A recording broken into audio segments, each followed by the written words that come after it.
नमस्कार मित्रों, आप सभी का स्वागत है। Regularisation of contractual employees 240 days के बाद स्थायी होने का अधिकार Uma Devi judgement contractual ad hoc daily wages का डाउट क्लियर जजमेंट जो कि 10 अप्रैल 2006 का supreme court of India judgement जो कि secretary state of Karnataka and versus Uma Devi and other, जिसमें 3 मुख्य बिंदु का जिक्र किया है। Qualification, sanctioned post, process of appointment का पालन किया गया हो।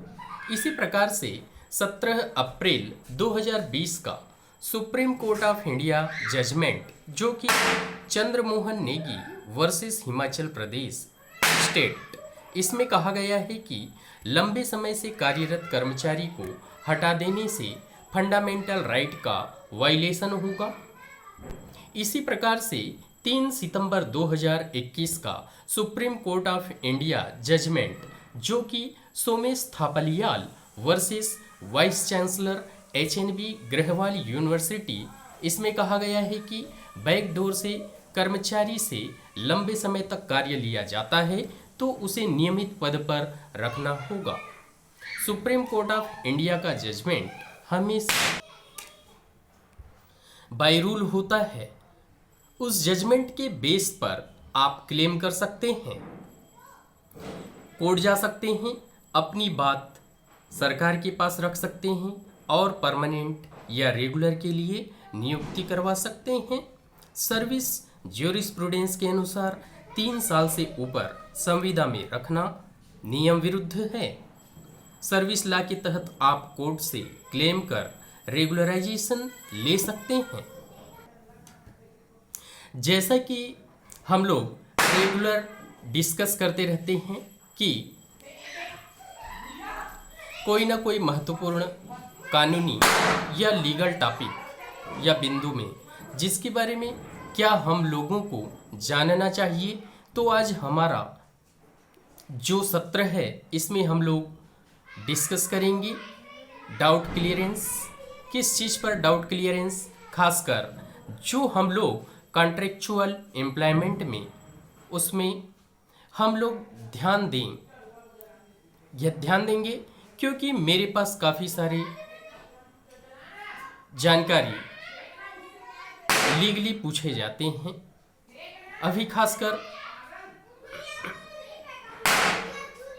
प्रश्न यह था कि क्या होना चाहिए, कैसे होना चाहिए, कितने दिन बाद हम रेगुलराइजेशन के लिए कोर्ट जा सकते हैं, वगैरह वगैरह। तो वो सारी चीज़ों पर जो आप लोग प्रश्न पूछते रहते हैं, ये एक डाउट क्लियरेंस के बाद चर्चा करेंगे।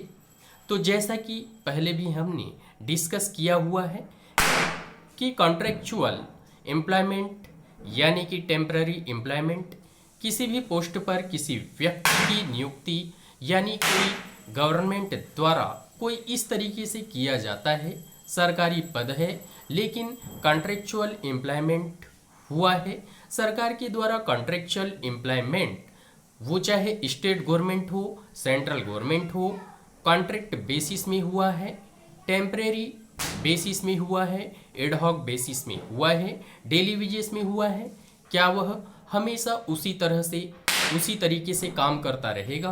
कॉन्ट्रैक्ट बेसिस में काम करता रहेगा और वह अधिकारियों के दया पर निर्भर करेगा कि जब मन तब उसको निकाला जा सकता है।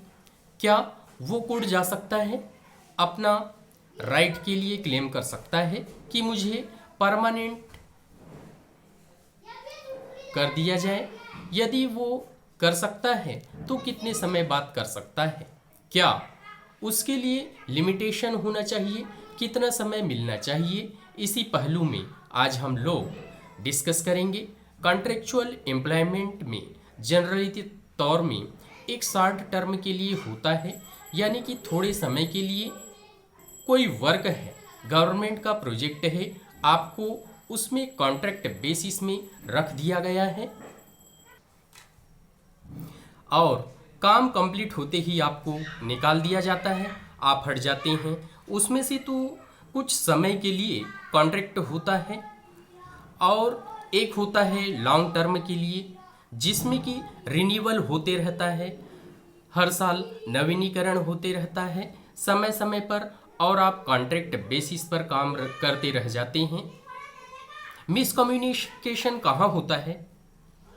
मिसकम्युनिकेशन वहाँ होता है यदि कोई पोस्ट है परमानेंट नेचर है, यानी कि उस वो वर्क जो है, काम उस पोस्ट में आप काम कर रहे हैं, वो पोस्ट परमानेंट है, वो पोस्ट चाहे रेगुलर एम्प्लॉयमेंट के द्वारा नियुक्ति उस पर होती रहती है, कुछ लोग काम कर रहे हैं, तो वह क्या होता है? मिसकम्युनिकेशन हो रहा है। आप कॉन्ट्रैक्ट बेसिस में काम कर रहे हैं और कोई परमानेंट बेसिस पर काम कर रहा है, आपको बेनिफिट नहीं दिया जाता है, लेकिन दूसरा जो है उसको बेनिफिट हर तरीके का दिया जा रहा है। आप कम सैलरी में काम कर रहे हैं, दूसरा ज़्यादा सैलरी में काम कर रहा है, वर्क इक्वल है, पे अलग अलग है, सुविधाएं अलग अलग हैं, तो यहाँ पर आप चाहते हैं, और एक खतरे की तरह तलवार भी लटकती रहती है कि कब आपको टर्मिनेट किया जा सकता है। तो इसी चीज़ को ध्यान में रखते हुए खास करके 2006 में उमा देवी का मशहूर जजमेंट आया, जो कि state of Karnataka versus Uma Devi and others. उस जजमेंट में सुप्रीम कोर्ट ने एक डायरेक्शन दिया गवर्नमेंट को, इसमें डायरेक्शन दिया लोगों के लिए, जिसमें कि यह कहा गया कि किस समय में आप कोर्ट जा सकते हैं, क्या एक टेंडेंसी होनी चाहिए, क्या एक क्राइटेरिया होनी चाहिए, फुलफिल होना चाहिए, जिसके बेसिस में टेम्पररी या कॉन्ट्रेक्चुअल एम्प्लॉयमेंट हो, और कितने समय के बाद कोई व्यक्ति परमानेंट होने के लिए रेगुलराइजेशन के लिए कोर्ट जा सकता है। तो खास करके इन 3 चीज़ों पर चर्चा होगी, regular, irregular and illegal. Regular, irregular, illegal ये हुआ कि जैसा कि मान लेते हैं कोई व्यक्ति किसी पोस्ट में कॉन्ट्रेक्चुअल बेसिस में रखा गया है, बैकडोर से रखा गया है, क्वालिफिकेशन नहीं है तो भी उसको उस पोस्ट में रख दिया गया। तो इस तरह की एंट्री जो होती है वो क्या होती है? इल्लीगल एंट्री कहलाती है। वो परमानेंट के लिए उसके लिए जाना थोड़ा सा मुश्किल है। दूसरा होता है इर्रेगुलर है। इर्रेगुलर में क्या है कि यदि कोई व्यक्ति किसी पोस्ट में है, वो पोस्ट परमानेंट नेचर का है, जो व्यक्ति उस पोस्ट में रखा गया है वो सैंक्शन्ड पोस्ट है, जो पोस्ट में रखा गया है वो पोस्ट उस पोस्ट में रेगुलर परमानेंट नेचर हो गया, सैंक्शन्ड पोस्ट हो गया, और क्वालिफिकेशन जो है वो जो व्यक्ति है उस पोस्ट में उसका क्वालिफिकेशन नहीं है जो उसके लिए होना चाहिए। जो एलिजिबल क्वालिफिकेशन है उसी क्वालिफिकेशन को फुलफिल करता है। इस तरह की चीज़ें, क्राइटेरिया यदि फुलफिल की जाती है तो वो व्यक्ति यदि कुछ समय से काम कर रहा है किसी पोस्ट में तो परमानेंट करवाने के लिए कोर्ट जा सकता है। जब हमारी एंट्री हुई थी तब से वो कितने समय बाद परमानेंट के लिए कोर्ट जा सकते हैं, क्या हमारा क्राइटेरिया होना चाहिए? पहली चीज़ आप ये देखें कि आपकी जो नियुक्ति हुई है क्या वो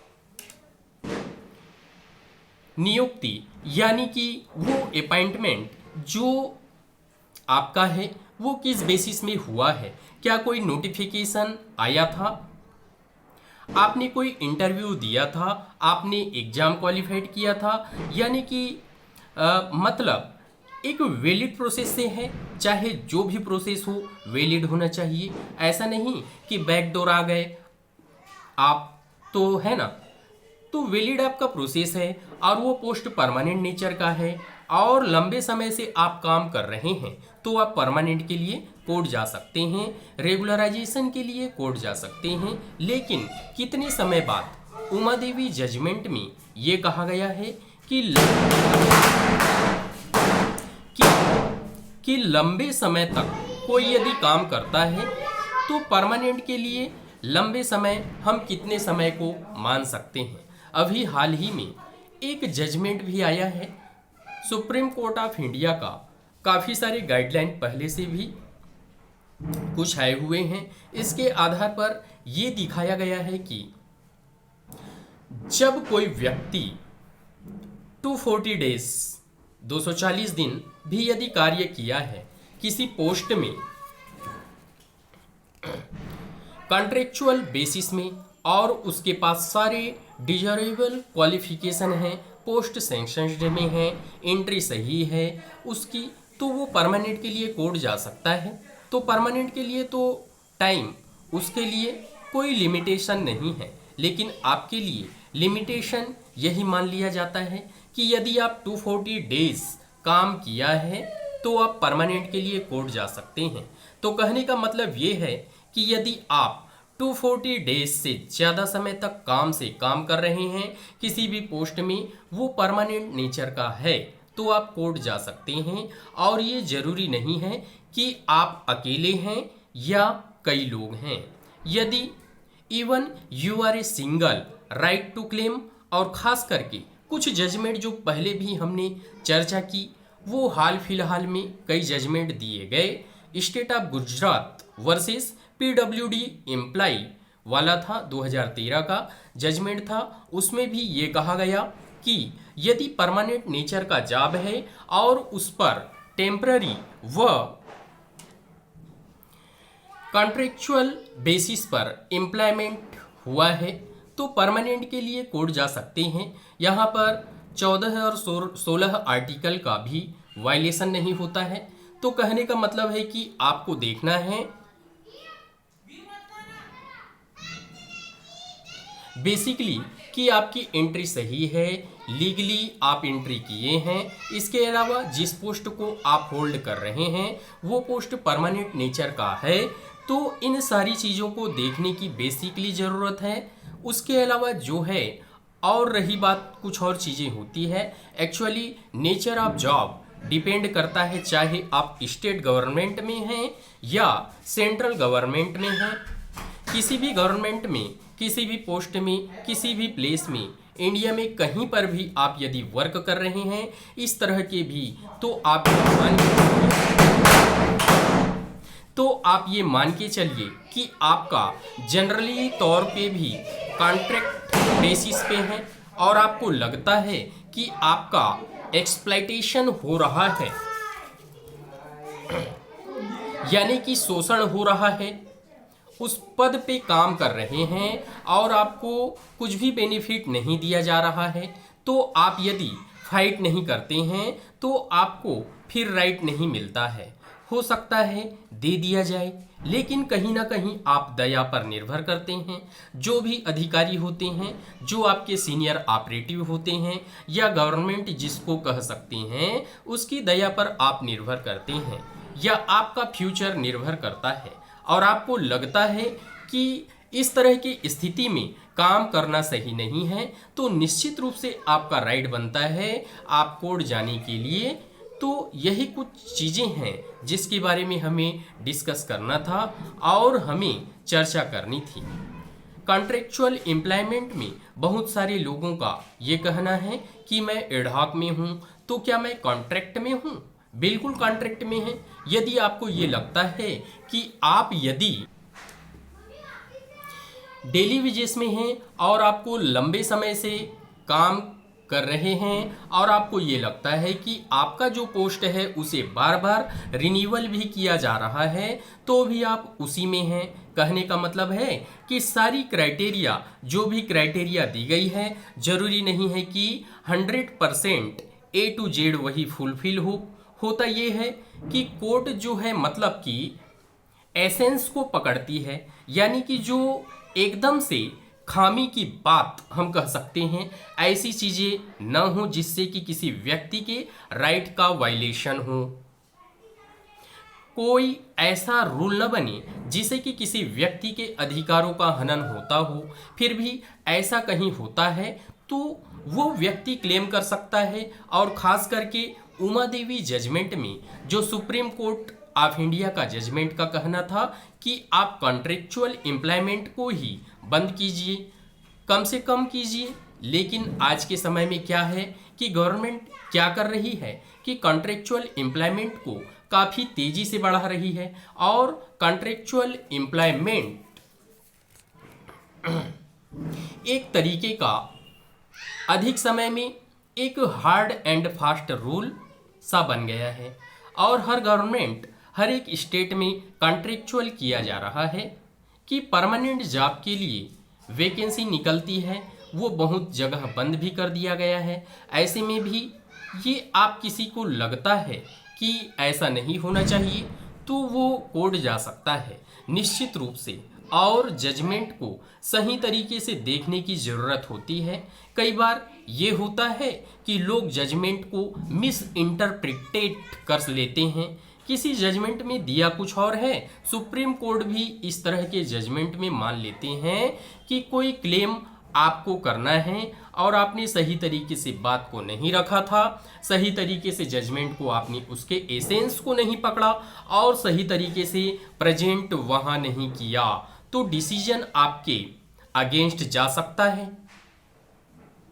कहने का मतलब ये है, तो आप ये मान के चलें कि कई बार ये होता है कि जैसे कि मान के चलिए कि आप किसी ऐसे पोस्ट में हैं जो परमानेंट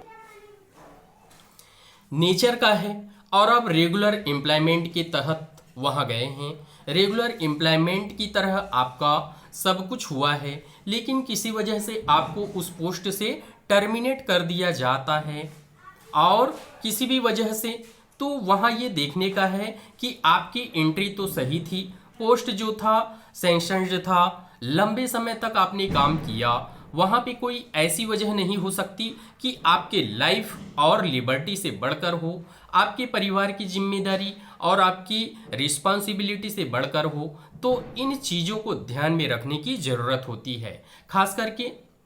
तो इसी को नज़र में रखते हुए आप लोगों से बस मेरा यही कहना था। एक बात और कि चाहे एडहॉक टेम्पररी वर्कर जो इस बेसिस में काम कर रहा है, तो या कि टेम्पररी किसी भी डिपार्टमेंट में काम कर रहा है, तो जॉब छूटने के बाद टर्मिनेशन के बाद जाना सही रहेगा कि टर्मिनेशन से पहले जाना सही रहेगा। इस प्रकार के सवाल भी आते हैं कईयों के मन में। तो यहाँ पर ये ध्यान रखने की ज़रूरत है कि यदि टर्मिनेशन नहीं हुआ है तब आप जाते हैं, ये बेटर रहेगा। लेकिन यदि टर्मिनेशन के बाद जाते हैं तो उसका मतलब ये नहीं कि आपका राइट ख़त्म हो गया है।